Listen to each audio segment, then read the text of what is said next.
your reader is smarter than you.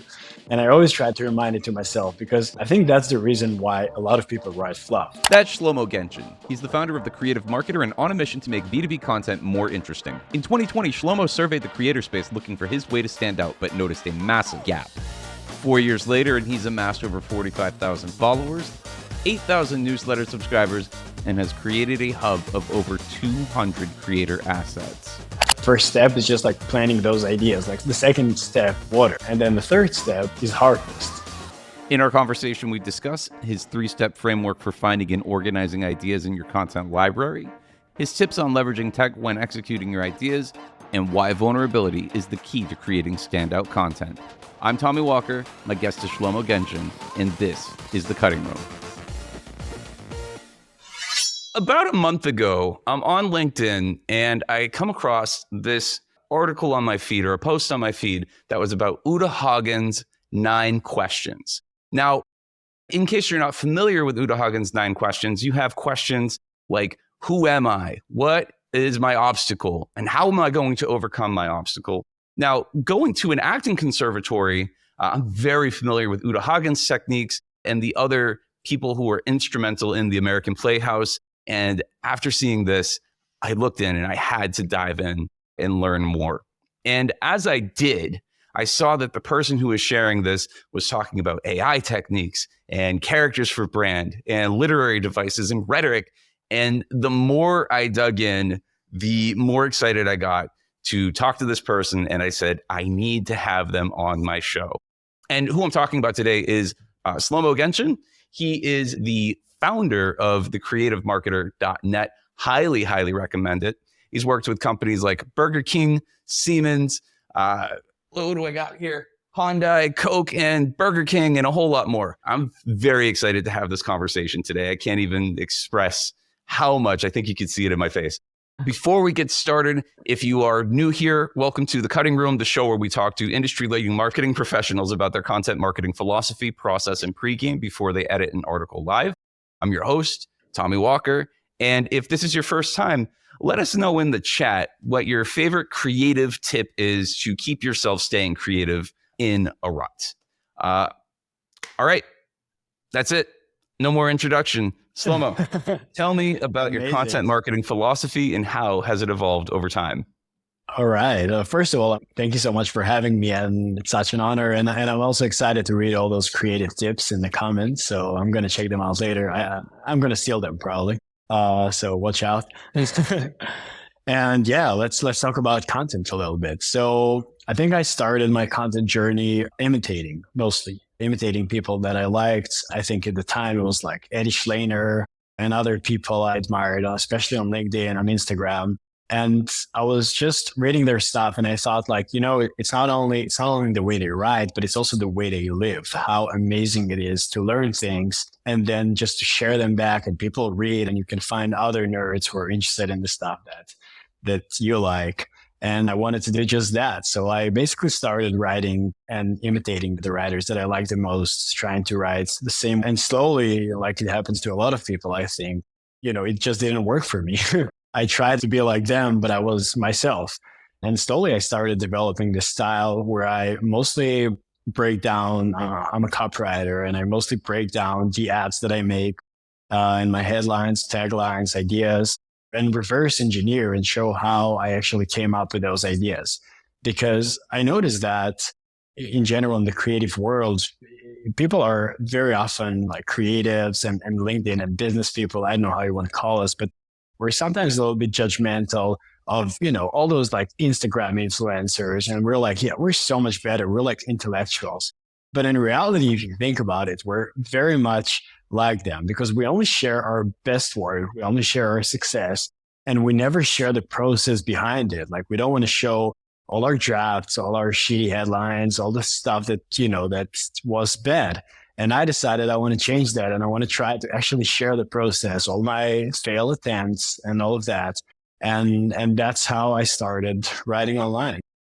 Your philosophy behind that, like where did that come from? Because the failing in public thing, I think is, I know you care a lot about being vulnerable and the failing in public. You actually just kind of put something out about this on LinkedIn recently. Like Where did that thought process come from? Like beyond just people aren't talking about this, like dig into that just a little bit further. Sure. So I think, and I'm going to talk about being vulnerable a little bit like more even later, because I think there's more to that.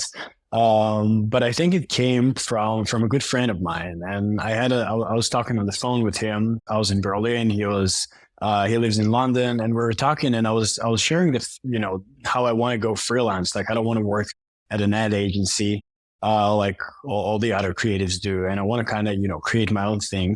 And I want to share my work and share my ideas because I had a lot at the time. But I feel like people are going to judge me because, all the creative directors that follow me and all those experienced people, and I'm young and I can't really share my stuff without like people saying, yeah, like he's just an idiot. Like you're a no one. Why would he teach me? And he said something really smart. Like he just said to me, those people on YouTube who are just building a boat and taking everyone on their journey, and they just film how they build a boat step by step. And in the end, they have a boat. And then think about them and about the other people who just show their boring boat and brag. And no one wants to see that. Everyone likes the guy who builds the boat. So be that guy.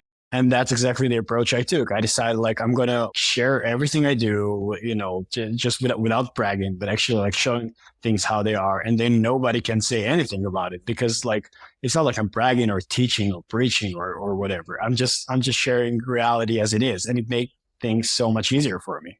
Now, how has that led to some of the clientele that you've worked with? Because you have some pretty big names under your belt. What were those conversations like? The bridging the gap between those two things, because you have been sharing what you're learning in public. And I think that's fantastic. But then obviously someone goes, hey, this is really great what you're doing.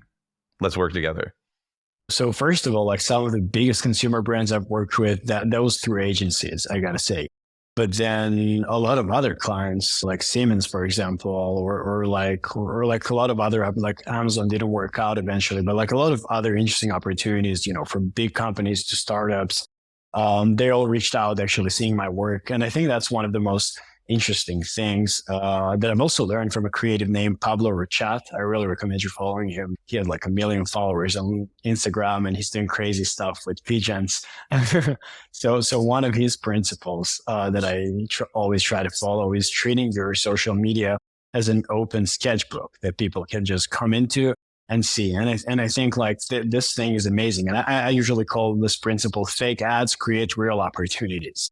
So I create a lot of fake ads, a lot of ideas that I have, and I share them as a sketchbook on social. And then other brands, because sometimes I even try to sell those ads to the brands that I'm creating it for. And sometimes like it works, and then they respond and they say that they like it. Like it did work in the past, but usually like they ghost me and they don't even care about it. But then other people see that. And the more people like it, like the more people reach out to me. And one post that was really like, the moment that I realized, all right, this is crazy, was when I wrote a few headlines for a reusable cup brand. And then it got, I think like 500,000 views, maybe 6,000 likes. I do care about that, but not that like that's, what makes it count. But then like, my inbox was filled and this thing was just filled my calendar for a whole year. It was crazy. Just like those few fake ads that I came up with. And I realized that like, this is real. Like if you create good work, then even if that brand won't hire you, someone else will. And that was like an exciting realization. There was a creator on YouTube that I wish he would do more stuff now, but his big claim to fame, or the thing that made him big, was he started doing a fake Nike ad or something like that. And it was very similar. He was basically just showing off his skill as he was going about it. And then other brands started to reach out and he started connecting the dots there with them. Ryan Ning, I believe is his name.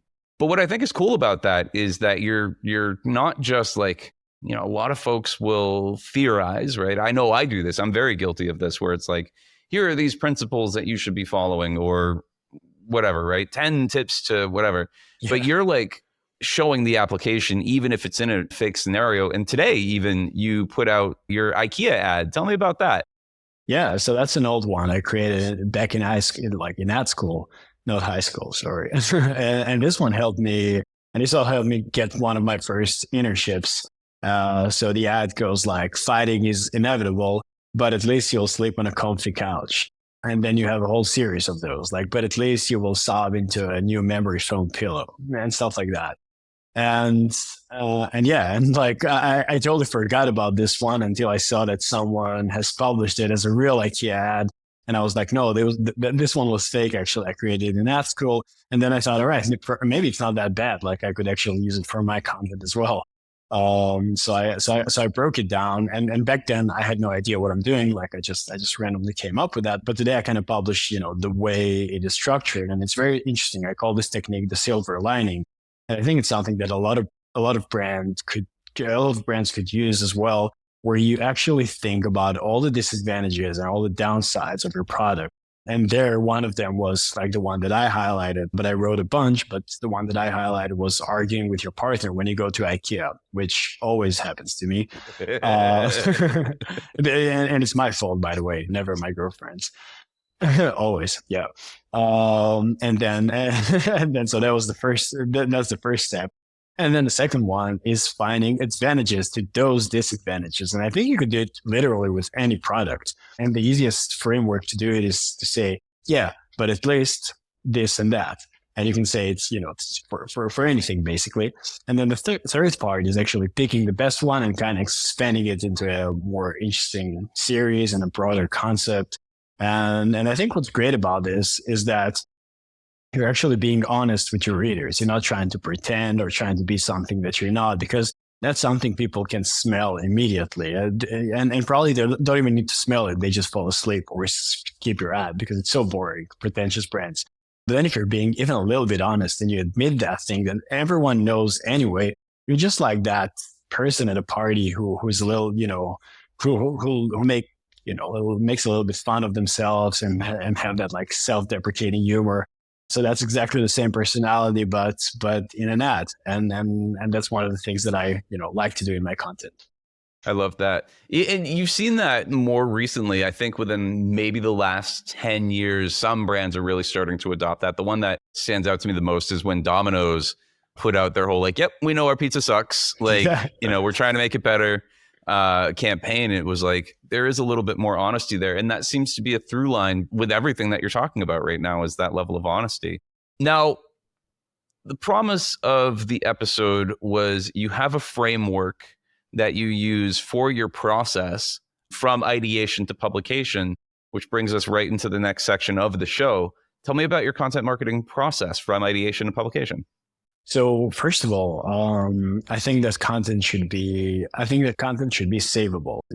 Every piece of content that I create, I try to make it something that people won't necessarily hit the like button, but will hit the bookmark button. That's the most important goal to me, because I think that if people can use my content again and again, then it's actually valuable. It's actually a good product. And that's how I see it.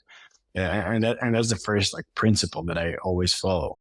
And then let's kind of go through the process and see how I actually do it. I try to always first plant ideas. And whenever I have an idea, I see it in my Apple Notes or Notion.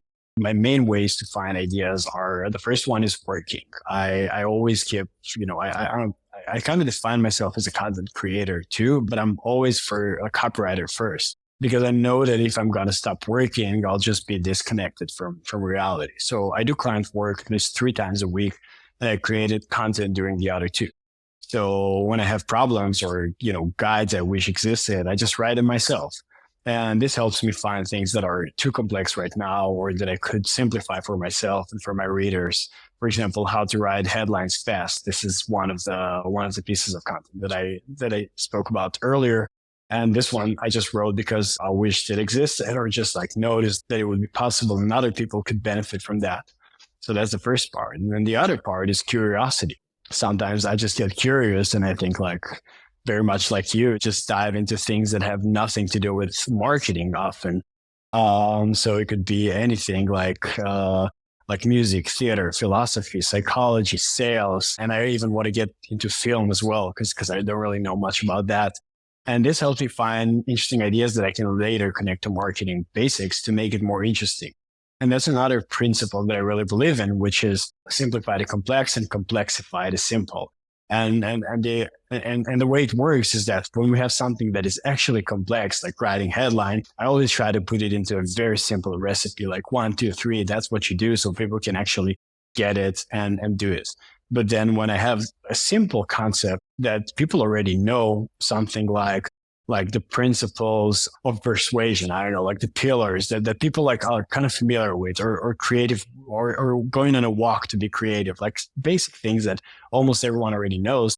Then I always try to find something from outside of marketing and connect it to that. And then it makes it way more interesting. So if I think of like one piece that I wrote was what Patagonia's strategy has to do with Greek philosophy or something like that. Because if I would just write a piece about Patagonia's strategy, everyone, 1,000 people have already written that piece.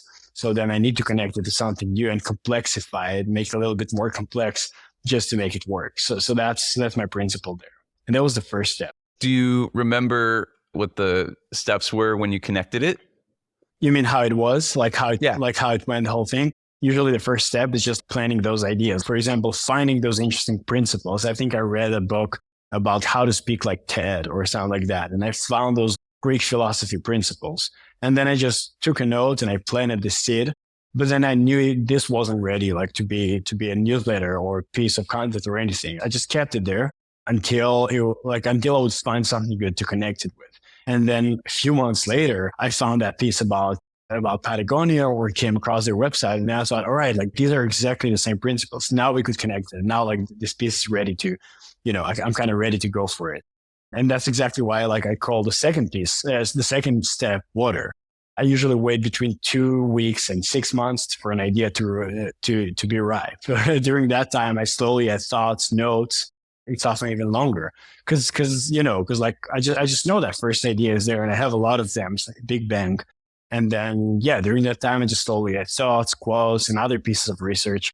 And the add-on ideas come from creative procrastination. I call that way, like anything that is, consuming books, social media, memes, and all the other usual stuff that is like procrastinating, but actually sometimes it gives you ideas. And then the third step is harvest. So each time I have to write the next newsletter, and it's every 2 weeks. And that's an important part here, because you said it's a long time. Then every 2 weeks I have to deliver a piece. Like that's at least the rules that I set for myself.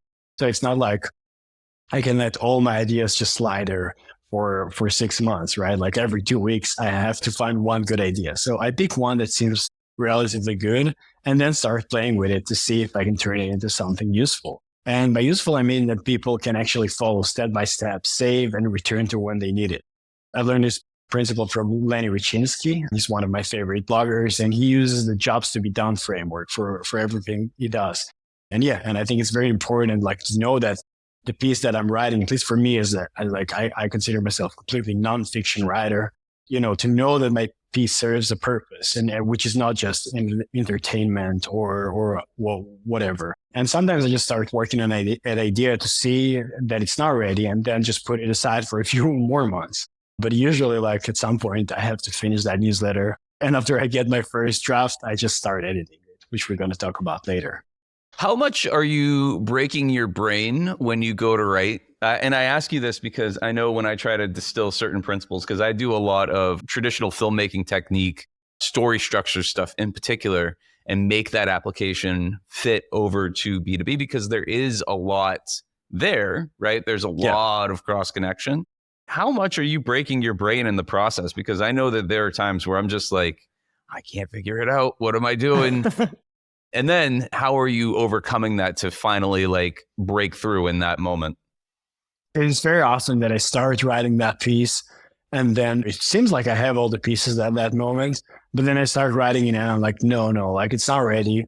And I've already spent a day working on that. And I also have a job and I have to send that newsletter at some point. I can't just do that all day. I'm not even getting paid for that.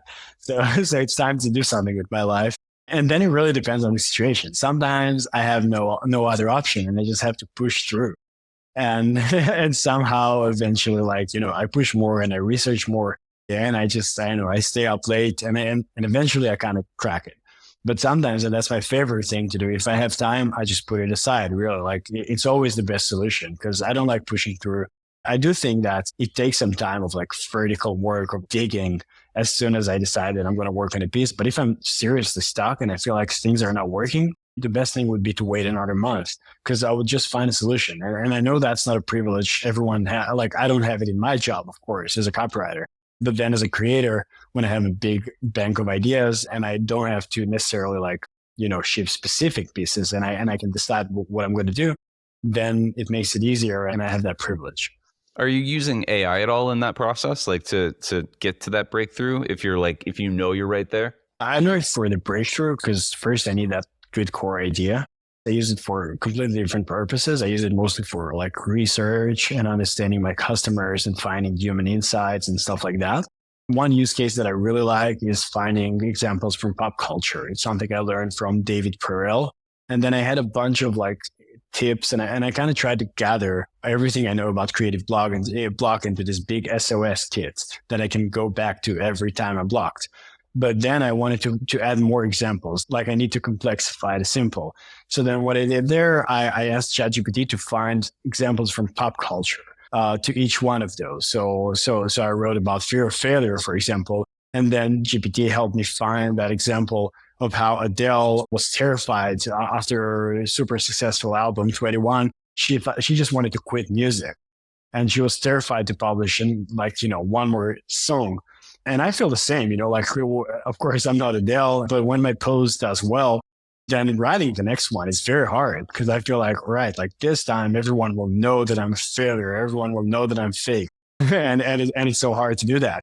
So then just finding that good example, the Adele's example made the whole article much more interesting. And GPT did that. Like I just asked it to find the pop culture example. Nice. I had a one where I was trying to demonstrate the concept of the super objective in storytelling and how a visitor doesn't often go to a single blog post trying to solve all of the problems. The blog post represents one. And then on the other side of that, the conflict, right? The overarching conflict. And one of the things I used was I had ChatGPT give me a list of article headlines of Frodo's story from the first Lord of the Rings, and it basically gave me different scene titles. But then it was like, if somebody came in here and there was no central conflict to unite all of these blog posts, then you might go in, read one, and then bounce. And it was just kind of this idea that I was like, oh, I felt really good once I figured out what that was going to be and use the AI to help.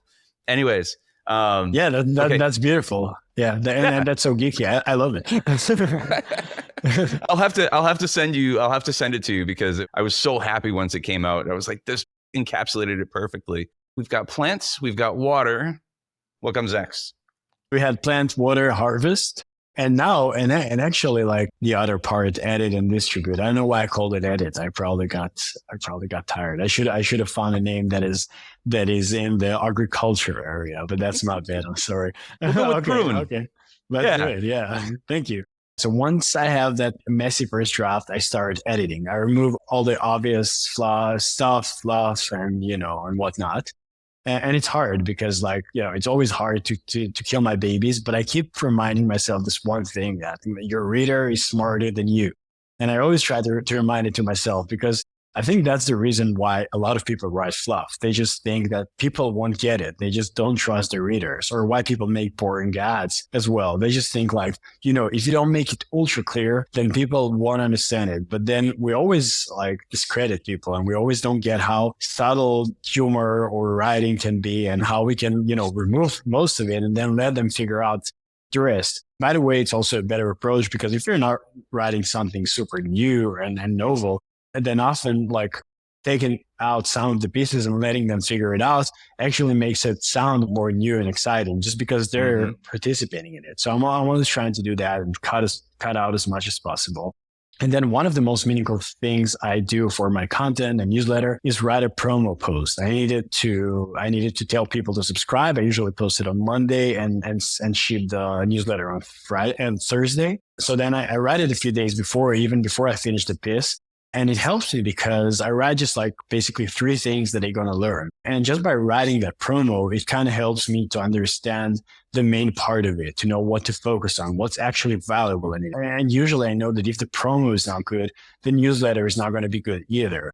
Because then I don't have a clear delivery or like a clear promise that I'm going to deliver. And that's one of the key things that I do. And I spend a lot of time in those promos. And if they're not working, then I change the content often, because if I can't sell it in 3 points, then probably something is wrong, because I need to actually sell it in a subject line. Then I use something that's called spices. And sometimes I just use it, with my own brain. Sometimes I use it with AI. But it's cool because you can take your writing and then add a bunch of like little add-ons to it. Like you can add like metaphors or examples, or like just ask it to continue writing. And often like in the editing process, it's helpful. And the last thing is that I make sure that there is enough risk there, that it's actually vulnerable. That when people are going to read this, there is a chance that I'm going to look like an idiot. And because if not, I'm not risking anything. Like nobody would care. Of course, like I could say the safe old things that everyone would agree with, but I am sharing my creative work, which is a very hard thing to do. And I'm making sure that I have enough of that. And if I don't have enough of that, then I add a personal story, or I add something that would make it a little bit riskier to me and probably more rewarding later, just like investing. I don't know, I sound like an asshole, but you know what I mean.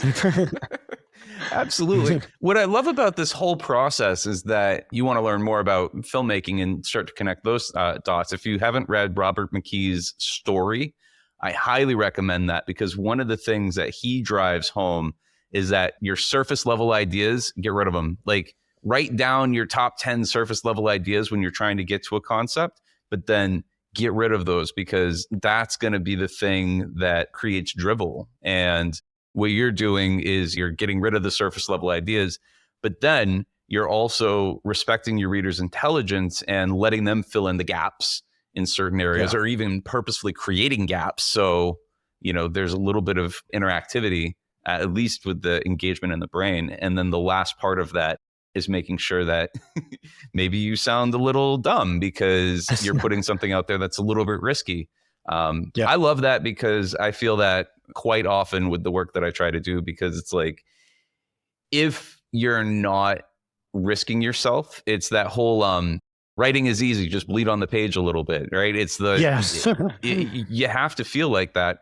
Otherwise you're going to sound like everybody else. So I appreciate that. I appreciate your whole process there and the way that you're thinking about it. And I can relate to that so much, especially on those days where it's like, I can't get through this thought and I really want to, but the only way out is through. And you can't do it if you're not risking something in the process. I agree. Tell me a little bit about your pregame before you edit. And this is like little rituals. Somebody says, I listen to a certain type of music, or we had somebody once say, I sit on my hands so I don't, feel the urge to nitpick as I'm going through. Like, what's your pregame? I know it's an edit, like it's a show that editors watch, so I don't want to disappoint you guys. But I feel like I'm way more focused on the ideation process because I'm a creative, and like I'm way more like if you're gonna ask me about like my brainstorming pregame, that I would have a bunch of lies to tell you. No, I'm kidding, because creatives are always lying about like I meditate for like 25 minutes, so I don't always do that. But I do have some rituals. But then with editing, I think I honestly enjoy it. So usually like, yeah, you're right. Like I would play music, like I would let myself do all the things that I shouldn't do when I concentrate deeply, because I know editing also requires concentrating, but it's also like a little bit more laid back to me. Like it's kind of like looking at like at a picture. So I can just like, yeah, as you said, like sit back a little bit, play some music, like grab some tea. And then and then to me, like it's way more fun. What are your rituals before you pregame, or what are your pregames before you ideate then? Because that's something, if that's where you're spending a lot of your time, then of course the editing part's going to be a little bit simpler if you sit back. But yeah, what are you doing before you ideate? Because that's fascinating. I agree. Yeah. Like, I mean, to me, that's more, that's more exciting, but there's something I have learned from the science podcasting guy. Creator Science, Jay Klaus? No, it's Huberman. Yeah, Huberman's Lab. Oh, okay. Yeah. Yeah. So he had this really interesting episode about how open monitor meditation can actually help you become more creative. And then something I like to do, which open monitor meditation is just like sitting with your eyes closed and letting everything that, comes to your mind just be there. Like just kind of come. If you see a cow or like a flying fish or anything like that, you just kind of let it pass and kind of opens up your brain. And that's one thing that's really important to me. And the other one is actually like writing a lot of bad ideas down to get the bad stuff out of my system. And only then, like, I trust, the first ideas that go out of me. So I think like these two things are pretty crucial. But if I think of anything else, I'll write it in the comments too. I love it. I'm designing a cohort right now. And one of the things in the creative development aspect is like, encourage bad ideas, like actively talk about bad ideas. Here's something I learned this about bad ideas. Toilet bath bombs. Those were a result of a bad idea session. So I thought that was kind of neat, the little fizzy ones, because they were like, well, you can take a bath bomb and throw it in the toilet and then you can have the toilet smell nice and blah, blah. And then they were like, wait a second. No, that's actually pretty good. All right. The article here is train your brain to be more creative. Tell me what your first impressions were of this piece. So first of all, I freaked out a little bit because it felt to me like it was really well written and edited and there's nothing I could do. Because usually like I spot a few things right off the bat and then it's easier. And then first of all, I was like a little bit scared because I saw like there was a really good like slippery slope at the beginning. I don't do ruts and I thought, immediately like, okay, that's already kind of interesting and it hooked me. But then as I kept reading, I found some stuff that I think like we could improve. And then I kind of felt like a lot of the advice was generic a little bit, but then the person who wrote it, like he's so experienced, and I also like Googled him, that it could be an actually really good piece. We just need to, as you said, like skip all the surface parts and then dive right in. And I would love to kind of, walk you through the notes that I wrote or thoughts that I had. Yeah, let's do it. Let's walk through these notes and we'll go from here. So first line here, I don't do ruts. What's your take on intros in general? Because I do like to send like pieces that are pretty well written over just so we can push the guests just a little bit. But yeah, tell me about slippery slope type intros, like, because you do that too. And I like it. I don't believe in intros at all. I think that you should get right into the business and right into what you do. So usually when I write my newsletter, for example, I just write, hey, this, and that, let's go. And usually like I try to keep it like one or two sentences and that's it. Like these are my intros. So that's why I really like slippery slopes, just like those slippery slopes, by the way, everyone calls them differently. But my favorite definition is by Joseph Sugarman, one of the best copywriters ever. His definition is a sentence so short that you can't help but read it. So you just see it and you read it immediately without even wanting to read it. You just like fall there. And that's the idea. So I like the way it just says like, I don't do ruts, because I just immediately read it. And it also kind of intrigued me and made it interesting. We're going to come back to the headline later. But then it kind of goes back to this, not because I'm some brilliant creative, but because I've learned how my brain works. And I agree with that. And I also like this line of, oh my God, moments on demand, because I've been thinking about this a lot. Like I write about creativity quite a lot. And I like this idea of like, eureka moments on demand or aha moments on demand or stuff like that. Like I like this concept. So I immediately agreed with that. And then he said, like, think about it. Great athletes train their bodies for days, weeks, and years, whatnot. So why wouldn't creators do the same with their brain? Here it's getting to me like here we could already kind of dive into it. And I think that like the only way it would be worth it to keep the great athletes thing is if the rest of the piece would kind of follow this concept of athletes. And I think it could be that way. Like I think it could all kind of compare like side by side of how athletes do it and how creatives could do it. But it didn't go there. It didn't mention it anymore, like not even once. And to me, it felt like, one of those movies where you have some really interesting piece in the beginning, some really strong hook, but then you don't see that anymore at the end of the movie. And that was a little bit disappointing. But then like there's this part where the writer shows and I checked it, he's a really legit guy.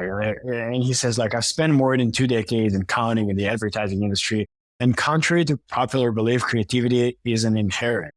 Now at this point, I was like, man, like it's your big moment, right? Like you're missing your opportunity because 2 decades in the advertising industry, it's probably something interesting. But from this, like you could be anyone. And I actually checked and the guy was like chief creative officer of Wyatt and Kennedy, or I forgot what it was, but it was like something pretty wild. Wow. And it's a shame like he didn't mention it here. Like after 2 paragraphs of intro, which were, I agree, like engaging, quick, I'm happy with them. But that was his moment to establish credibility and show that he's legit. And he didn't do it. I'm going to step in here too, because this is something I see quite a bit. There are 3 principles at play that are, I think, big misses for a lot of folks. You're probably familiar with Chekhov's gun, right? Oh, yeah, exactly. Like the gun in the first. Yeah, exactly. Yeah. So basically, Anton Chekhov would say, if you have a gun on the table in the first act, it needs to go off in the third. And that is kind of what we're seeing here with the athletes, right? Great athletes. And then we don't ever go back to the great athlete. The other concept, and it's very similar, it's setups and payoffs, right? So we have a setup of great athletes, but even if we don't rely on athletes as the metaphor to keep going through here, it would be great to revisit it even 3 or 4 paragraphs down, because then we've got the payoff on what we're talking about with the athletes. And then the third principle is the promise of the premise. And this one comes from Blake Snyder, Save the Cat, by the way, another great filmmaking book if you want to get into that. And it's basically the idea that you're paying off, right? The big thing, the premise of what we're talking about. And what you're exposing here is a gap in or an opportunity to start teasing the promise of the premise, which is train your brain to be more creative.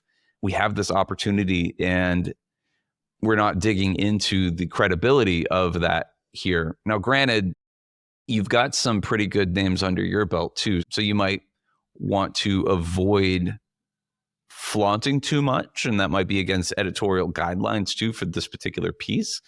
But tell me, like, how would you go about that sort of paying off with I've got 2 decades and counting of advertising industry? Like, how would you put that in there and be tasteful about it? There could be a funny way to say that. Like for 20 years, I've been working this and that agency and even worked as a janitor at some point. Like I started as a mail room guy. I don't know. Like I feel like it could be kind of like a little bit of a started from the bottom story. And that's what I'm doing now. And then it wouldn't have to be like so much like, I made $1 million kind of hook. It could be way more chill, but then still like get to the point where you saying what are you doing right now? I like that, because even in this one line, you could tell that whole story of, instead of I've spent 2 decades and counting in the advertising industry, it's in the last 20 years, I've done this, and I've done this. And contrary to popular belief, creativity isn't inherent. So there's a whole story that could establish credibility there without saying, here's what I've done. And the major thing is, and we've heard this a little bit more, the buzz in the social media space is that we're moving more away from how to and more into how I. And I think that's important. And this is an opportunity to just expose that just a little bit. All right, let's keep going. Yeah. And I believe in that a lot, by the way. And I'm not saying that that's an excuse to write bad content. But I think the more credibility you have, you can write generic stuff if you want, and people would still get excited. I mean, if you're me, then you have to come up with good content all the time. But then if you're I don't know, like Steve Jobs or if Elon Musk believe in yourself or something like that, then everyone would go crazy and believe in themselves. So I feel like I'm not saying that's an excuse, but credibility like helps you write. It just makes people believe you. Yeah. All right, let's keep going. So we've got a comment here about the workings. The more we learn about the workings of our gray matter, the better we can train it, control it, and make it do what we want. I love that. I think that's great. You love that too. Yeah, exactly. And I love that too. Yeah, I love that comment because I just love, like, I don't know, I love stuff like gray matter. It's just clever to say that instead of brain. And then there's the thing with the headlines. And I think that the biggest miss is here. Because I feel like the headlines could be way more interesting. Because, when I write, I always try to write in 3 layers. Like I always try to write on the most shallow layer where people, even if they just read the headline, they would kind of get something. And then the second layer would be just skimming, just reading the headlines, just looking at the visuals. And then the third deepest layer, which most people won't do, but the ones who will do, they'll read the whole thing and enjoy it. But I feel like the second layer is very important because most people, I think, just came and look at the pictures. And here it's a part that's, I think, is being missed because if we look at the headlines real quick, like it's engage with nature, meditate, get moving, connect with different kinds of people, right? These are pretty generic in my opinion. And like, if that's the kind of advice you have, then I think like we need some good headlines here that will show that this is not just that advice. Like we're going to have some good stories here. And for example, what I would do here is like, climb the Everest or take your dog for a walk. Like that could be like an interesting way to approach that walk in nature. Or later, I'm going to show some more examples or ideas. But then even here, I would even like at the beginning of this paragraph, I feel like after giving a really strong hook and a really strong like slippery slope and everything that's happened in the introduction, suddenly I feel like we're going a little bit back to this like corporate writing style because it says like, it's been proven that spending time in nature makes us more creative. And I feel like from this very active voice and yeah, exactly. And this like very serious writing and sorry, like this very engaging writing with athletes and examples and all that sounded like it's been proven. Come on, like let's add a hook here. One of my favorite frameworks for hooks is Julian Shapiro's hook writing technique. And Julian Shapiro, I really recommend his website, by the way. He just says that there are 4 hook types. And I really like to follow that because there are so many hook experts out there and so much content about this. But I think like these 4 pretty much sum it up. So there are questions where you pose an intriguing question, but don't give the full answer. So here we could say, for example, have you ever wondered why a simple walk in the park can feel like a breath of fresh air for creativity? I mean, this is a little bit too much, but like get you creative again. I mean, this example is not good enough, but you get the point. Then the second one would be narrative. So share the start of a narrative, but withhold the conclusion. So it could be like something, like I'm walking in the park, I'm looking around and my dog is pulling me. I can smell the grass. And then I feel like this makes it a little bit more like sensual and interesting. Then research, highlight research findings, which we did here, but only small portion, like something that would make us maybe, like research discover that nature has a very special effect on your creativity. And then in the end, you're going to discover, or a little bit later, but don't just like start with this because I'll just keep the rest probably. The rest hook type is an argument, make an unexpected claim, but don't explain how it's true. So for example, we could say like most people work in offices, obviously, but then there's one company that works only outdoors. And here's the reason, because it increases your creativity. Or maybe it would make more sense to not have roofs in offices. I don't know. I feel like there needs to be a little bit more controversial opinion here, if that's what we're saying. I love that because that's something I've been trying to encourage for a good portion of my career is the 2 elements of that where you're saying like a really good scroll stopping subheader would be something like climb Everest. Like most people aren't climbing Everest. So you could start there and then pick up with that hook, because what I hear you saying is every subheader is an opportunity to rehook somebody back into the piece and then eventually get them to scroll back up to start going like, whoa, hold on, what am I missing here? One of the things that I used to do when I wrote on a more regular basis when I was blogging for dollars, personally, I would use the combination of the research and the sort of that gap. One of the things, I remember an article that I wrote very clearly that said, did you know first impressions are made in less time than it takes for a popcorn kernel to pop? Or a bee flaps its wings 4 or 5 times when a first impression is made. And it's like, if you can make those 2 connections between the research or the timing or something, and it goes back to what we were saying before of just making those connections and keeping yourself open to the connections. We haven't really talked about that at all, but keeping yourself open to connecting ideas, that's the stuff that's going to be a little bit more creative, but it's also more engaging content at the end of the day, because we're so used to the cadence of it's been proven that spending time in nature makes us more creative, right? That's why I did that little dance. So you can interrupt those patterns because the cadence of so many different pieces is almost exactly the same. All right, so let's go. We're going to scroll down. Meditate. Yeah. Here we go. Close your laptop. Meditate. Your Yeah. eyes. Yeah. Just one idea that I had there just right before we move on is right by the engage with nature. So there is this part where he says, looking at trees and leaves instead of our electronic devices. So I felt like that was a good opportunity to balance it for another like similar sentences. I don't know, like instead of looking at trees and leaves, like instead of looking at our phones and TVs, or like, I don't know, like something that is also this and that and this and that.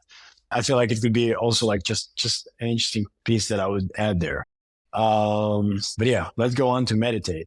So there I just wrote, close your laptop and your eyes, for example. So that was just another idea for a headline that I quickly came up with. But then if you scroll a little bit down, then there's this part, and I feel like that's the wildest part. Like that's the part where I really needed a good story from this guy, because he says, and I'm reminding you, like this is the chief creative officer of some huge agency, and then he says, like, I find quiet space and focus to focus my breath and get my brain into the alpha state just to relax. And I practice this between meetings. And that's quite an interesting part. And that could sound very generic from some like new age, like yogi that just says that they meditate between meetings, and everyone at the office is like, oh, not again. I can't believe this. But then if the chief creative officer is doing this, then this is pretty cool. And what I would want to hear here is like some banal story from how like everyone was going crazy. We're about to pitch Nike. And I just like closed the door and sat in a conference room on the table, meditating, something like that. And that would be so cool. Like that would be a story that everyone would remember. But then here, instead of that, like he just said like, yeah, I do it between meetings and that's what I do. I would love to see out of this piece just a little bit more, and it's to riff on what you're talking about right here. Robert McKee talks about 3 layers of conflict, and there's internal conflict, extrapersonal conflict. So fights with yourselves, fight with people around you, and then the extra personal conflict. So then on that extra personal level, it's conditions, it's societal roles, it's things that are completely out of your control. So the way that I think about it is where the market is headed, your boss, and then your own anxiety around this. And what I would love to see out of this piece in general is one or all 3 of those layers of conflict being put in there. And that's what you're talking about, where it's like the thing was a mess, my subordinates were going crazy, and I felt like I needed to calm them down. So what I did was sit there and bring myself to a moment of Zen. Because then, if you were to go about the stuff that you're talking about, the way that you like to talk about it online or on social media, there's also something actionable that you can take away from that too. Absolutely, yeah. And and first of all, I love it how you have a technique for each thing, and like how you always bring it back to something practical like that. Like I'm learning a lot, so thanks for sharing that. And the second thing is I've heard that interview a few days ago with Tal Raz. Was a really famous ghostwriter. He wrote Never Eat Alone and then Never Split the Difference. And he's been writing like some of the biggest like CEOs, writers, publications. And it was really interesting to hear his process. It was a podcast with Noah Kagan, and they were discussing how Noah convinced him to write his book and to help him. And one of the coolest things that Tal said was that one of big part of his validation process, he goes to a person when someone asks to work with him, and he says no to most people because he knows that he only wants to write the number 1 in that category. He won't just write a random book. And then he always asks the person like 2 things, like he interviews them tries to find out, does this person have anecdotes and good stories? And the second thing is techniques and frameworks, things that people can actually apply.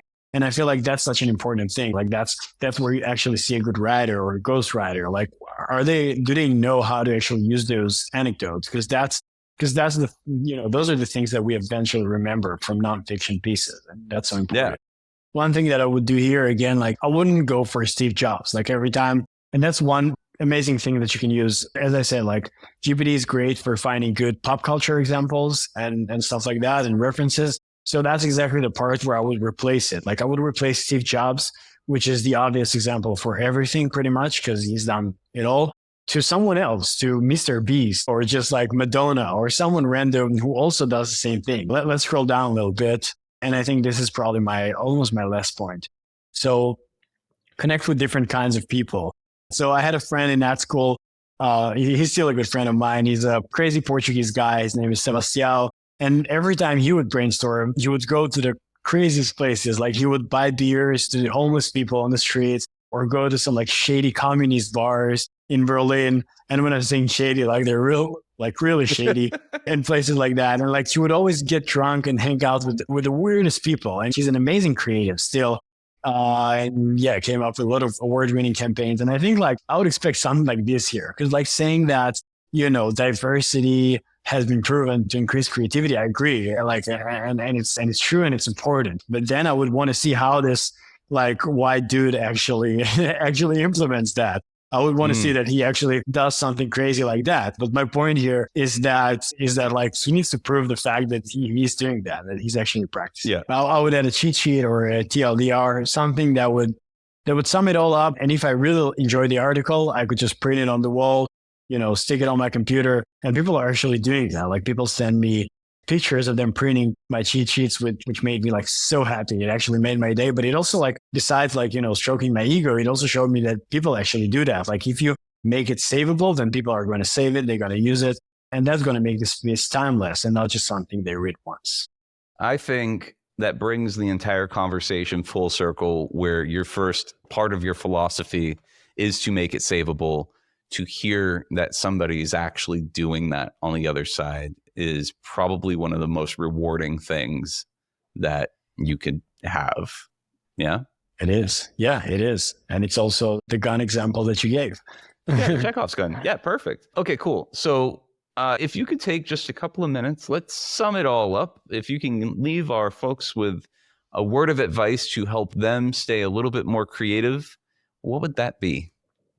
I think it would be to use a lot of lateral thinking. That's the concept that I think sums it all up. We spoke about all the steps where it's like one, like plan it and then water it and whatnot.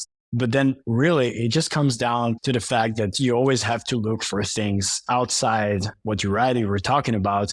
And you're the master at that. Like you always have those like theater and film and music references. Yeah, it's because you read a lot about that. And it actually works. It actually gives you more ideas rather than just like thinking in a linear way where you always just dig deeper, but then you always look at the same spot and same things. And yeah, that's my biggest piece of advice. Yeah, no, I really appreciate that. No, thank you. That's all we've got for today, folks. Thank you so much for coming on, Shlomo. I think this was probably one of my more favorite conversations. I feel very good. You've brought me into a really good part of my day. So I'm very excited about that. Tune in pretty soon here. We've got some really great guests coming up. Also, we have a cohort that I've just opened today, where it is a creative development 4-day summit, where I go into everything from market research to creative development to writing and editing. This is a lot of what I know. These are the playbooks that I've played with several large organizations like Shopify Plus, the stuff I've done with QuickBooks, currently with LinkedIn, another company that I'm currently consulting with. And I actually get to implement this stuff as we're building out the course. So that is coming up in March. You will be seeing a little bit more about that on my LinkedIn. And if you would like to get more of The Cutting Room, go to thecontentstudio.com/The Cutting Room with hyphens in between. And you can be notified about upcoming episodes and catch some replays as we go along. Thank you so much, everyone, and have a great rest of the day. Thanks so much for watching. If you'd like to join us live, check us out any Tuesday at 1 p.m. Eastern, and you can get access to our guests and be a part of the magic as the edits happen live. If you'd like to get any of the articles that were edited on the show, go to thecontentstudio.com/The Vault. And while you wait, check out any of the other videos over here or over here to catch any previous replays. Thanks so much, and we'll see you in the next one.